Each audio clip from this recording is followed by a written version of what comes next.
नमस्कार. आज मी तुम्हाला पुदिना आणि लिंबू याचं सरबत करून दाखवणार आहे. एकदम असं रिफ्रेश होतं, पिल्यानंतर एकदम फ्रेश वाटून जातं आणि पचनक्रिया पण खूप आपली चांगली होते. ही सरबतही आंबट गोड असतात आणि पातळ स्वरूपाची असतात, त्यामुळे एकदम आपल्याला फ्रेश वाटतं ते पोटात गेल्यानंतर. बाहेरचे कोल्ड्रिंक्स पिण्यापेक्षा अशी सरबतं पिली तर कधीही चांगली. तर चला आपण आता याला सुरुवात करूया. आता इथं मी लिंब घेतली आणि त्याचे बारीक बारीक तुकडे करून घेतलेत आणि बिया काढल्या आहेत. आता हे असंच आपण सालासहित ह्या ग्लासमध्ये टाकायचं आहे. 4-5 तुकडे टाकायचे. तशीच इथं मी पुदिन्याची पानं 10-12 पुदिन्याची पानं टाकते. मी आता तुम्हाला एकच ग्लास करून दाखवते, नंतर मला बनवायचंच आहे अजून जास्त. तर इथं आता 10-12 पुदिन्याची पानं टाकली, लिंबू टाकलं. आता आपल्याला काय करायचं आहे, हे थोडंसं ठेसल्यासारखं करायचं आहे. म्हणजे तुम्ही कशानेही करा, पण थोडंसं ठेसल्यासारखं करून घ्या, म्हणजे त्याचा स्वाद छान उतरतो. हे बघा, तुम्हाला दिसेल असं मी जवळ घेते.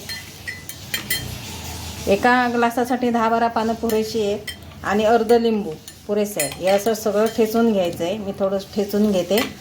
थोडंसं ह्याच्यामध्ये काळं मीठ टाकते मी, त्याने खूप चव चांगली येते.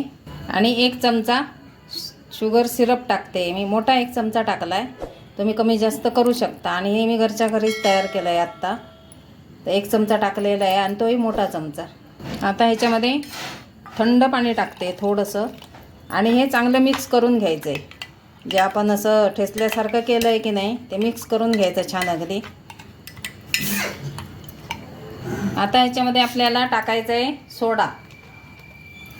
सोड्याशिवाय मजा नाही बघा. सोडा टाकायचा आहे, हळूहळू टाकायचा, नाहीतर त्याचा फेस येतो पटापटवरती. साधारण एवढा टाकायचा.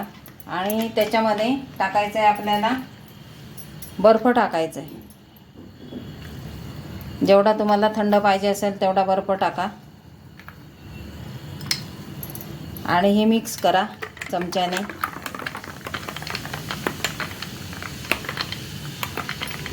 असं मस्त असं आपलं लिंबू पुदिना सरबत तयार होतं.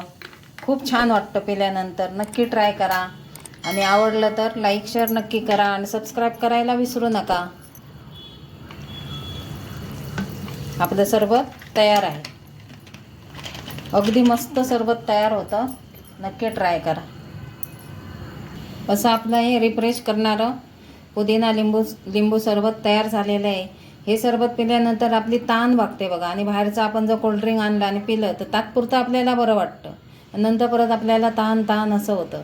तर अशी रिफ्रेश होणारी सरबतं नक्की करून बघा. आवडली तर लाईक शेअर नक्की करा. धन्यवाद.